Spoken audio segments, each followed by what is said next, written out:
Alright, sorry about that, folks. A little bit of an interruption. I had to go get the map. I've been doing this for almost 2 years, right? I'm looking in Thrill of the Chase, looking for the menu on the map that shows the different kind of lands. And of course, it's not even in the book. Kind of makes you question your... After all this time, I wouldn't remember that.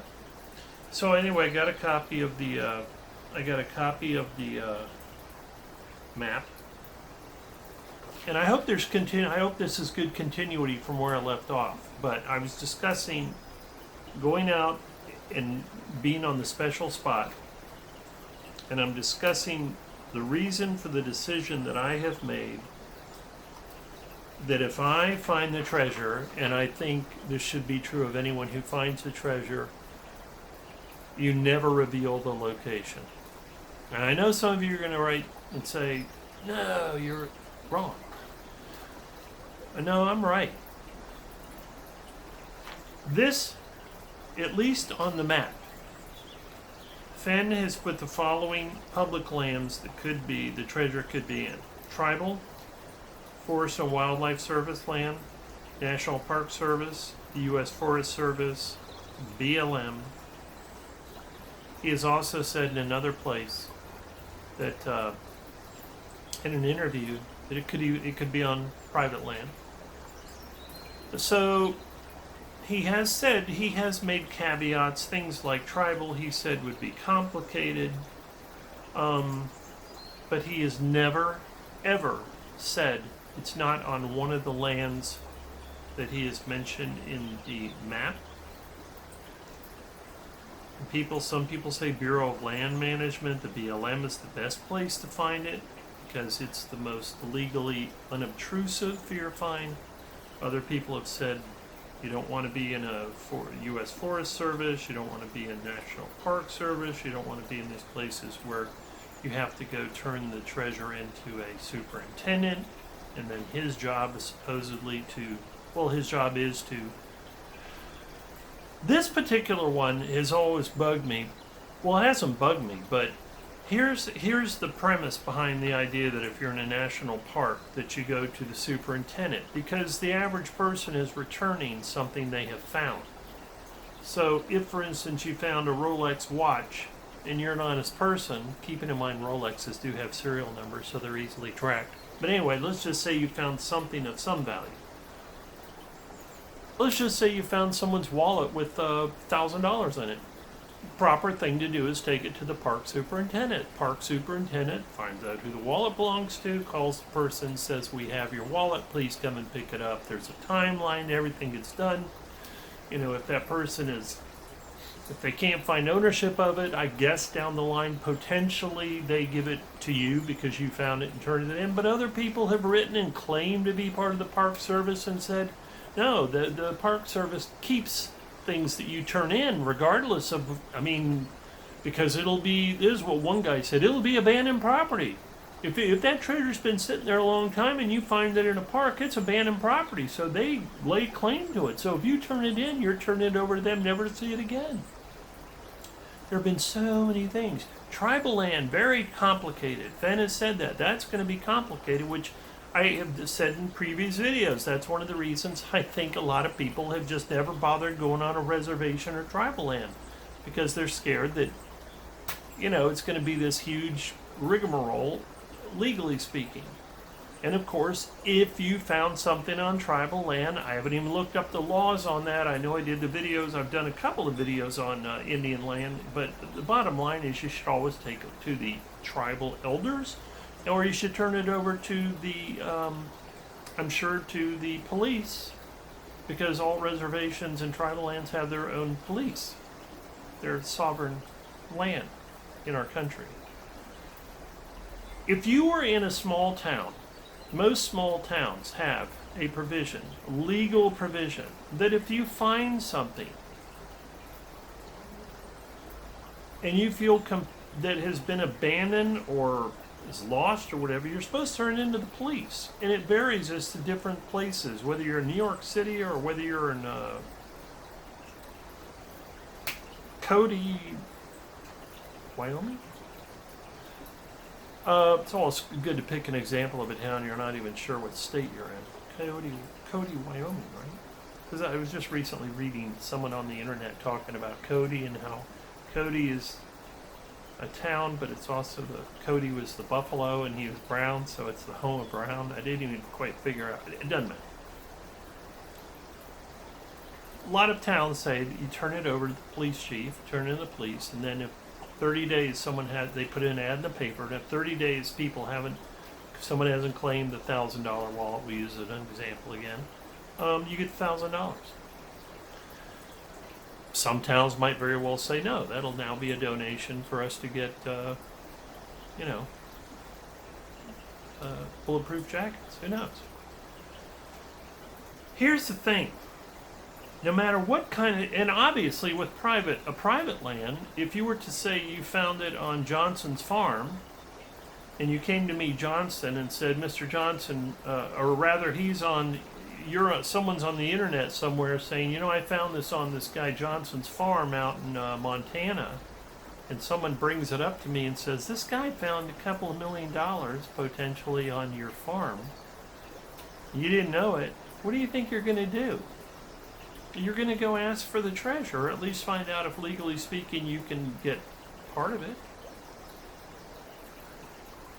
Which brings me to the point. I've thought about, especially now, I've thought about the ramifications of finding this treasure. And I've thought about the fact that there could be a hullabaloo and you might be interviewed, and that people have to, people want to find out where the treasure was, and I could imagine being up in front of the treasure community at a big, festival. The treasure's been found, and people Q&A sessions, and the big question would be over and over and over. I'm sure you guys out there that think you're about to find the treasure on all of our solves that we've done through the years have, at least it's entered some of your minds, that you could be in that position. You're the man at the dais. You're the man in the chair on the stage. And well, I thought of this and I thought of that, and I'm so clever, and I thought of this, and then I found the treasure in X. And everyone's, oh my God, it was so obvious. Oh my God, I should have figured that out. Oh my God, you're so brilliant to think of that. Who would have thought of that? Blah, blah, blah, blah, blah. That might be your instinct if your vanity and your pride are running things, but you should not do it. I'm telling you, folks, it's not worth it for me, because right now I'm in a situation where in less than 2 weeks I could literally have that treasure chest in my hands. And here's the thing. Going in and coming out, I'm not assured I won't be stopped. Whether it's a private citizen or whether it's someone in a position of authority. I'm not sure I won't be stopped.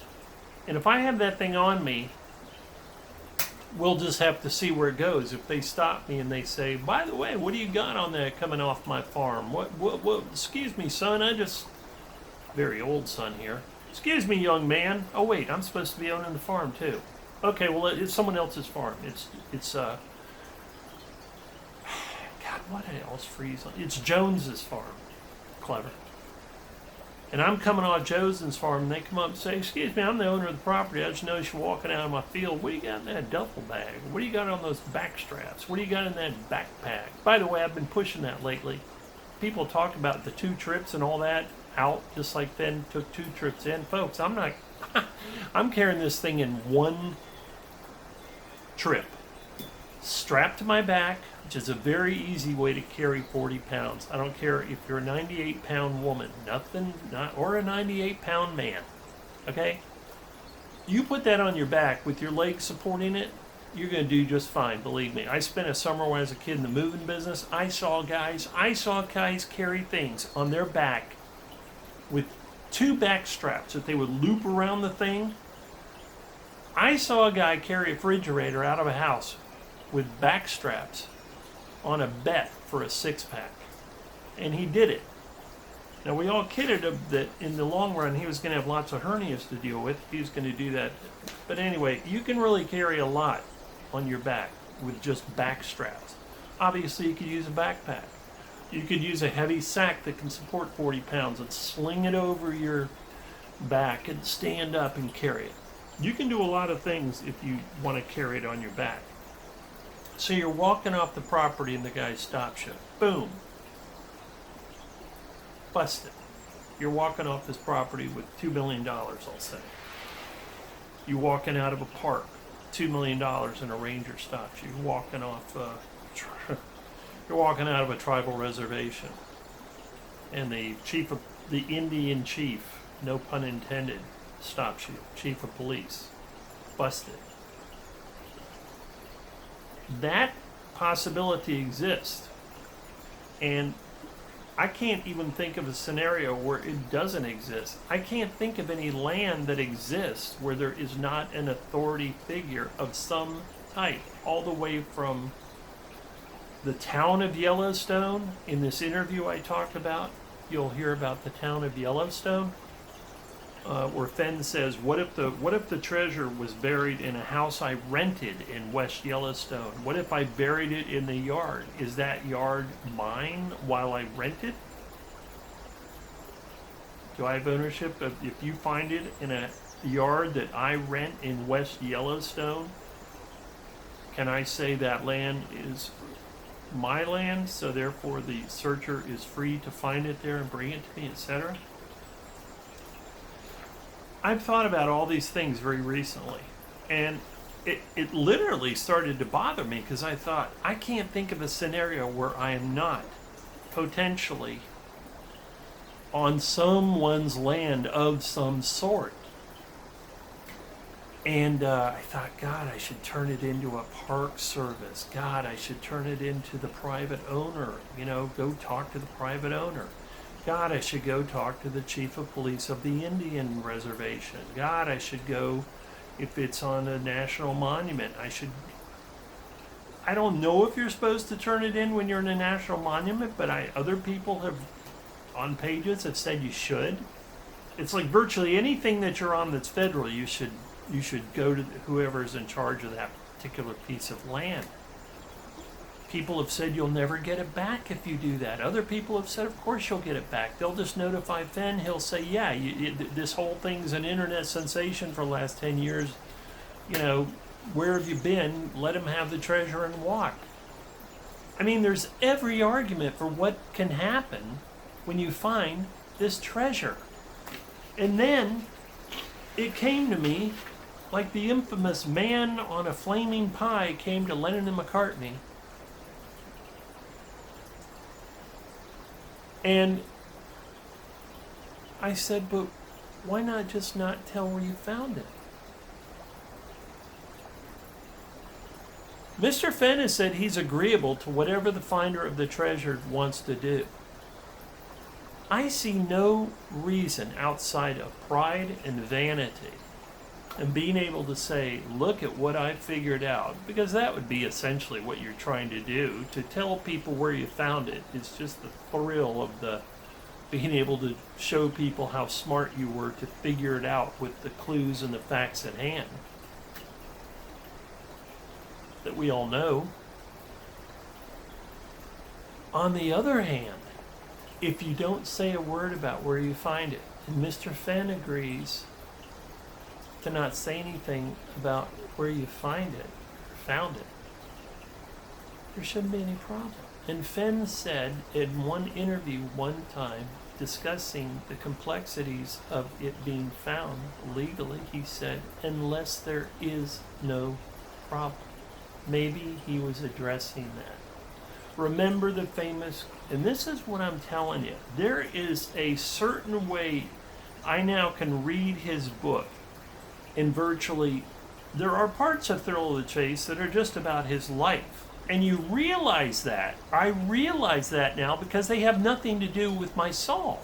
And then other times I read things and I can just see that he is making, he's potentially telling stories, but he's telling them in a way where he is adding things to the story and he is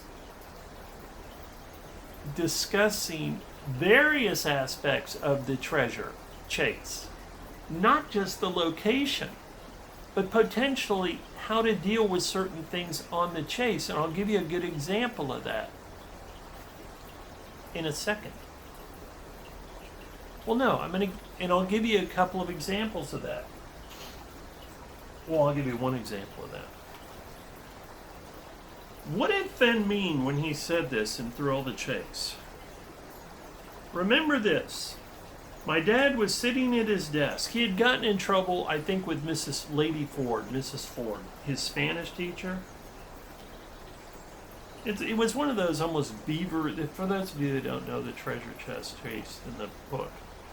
Fenn takes us through his whole career as a student and stuff. And he had this one teacher, Ford, who taught Spanish.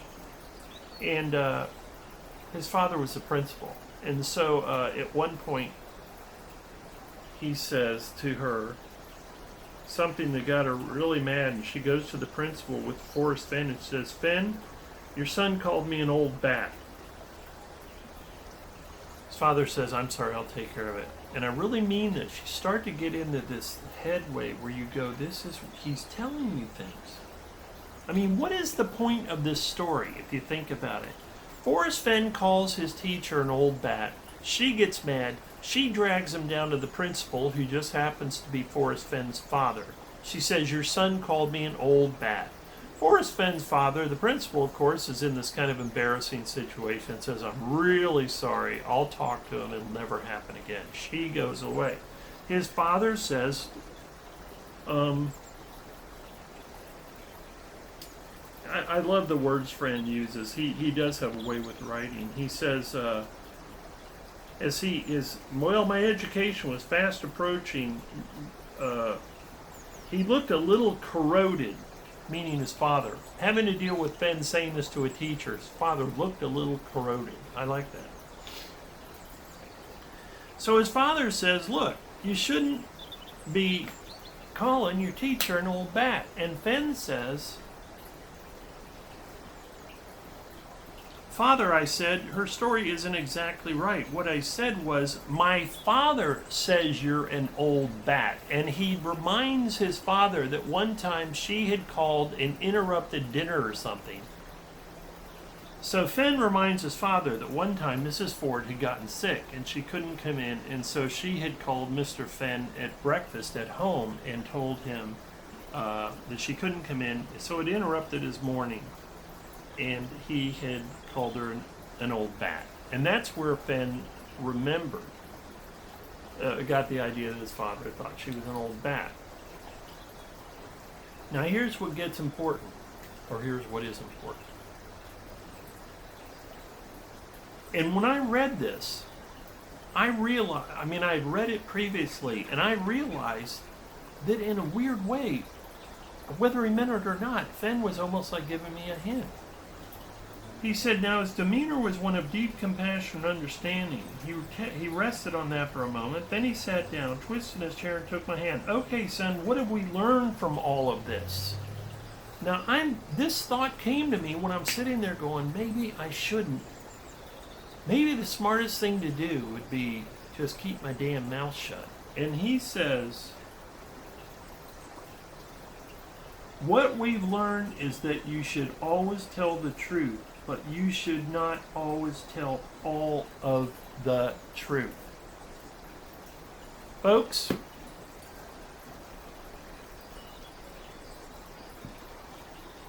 telling anybody, and it's going to be such an urge to do so, telling the world where you find that treasure is only going to bring you problems.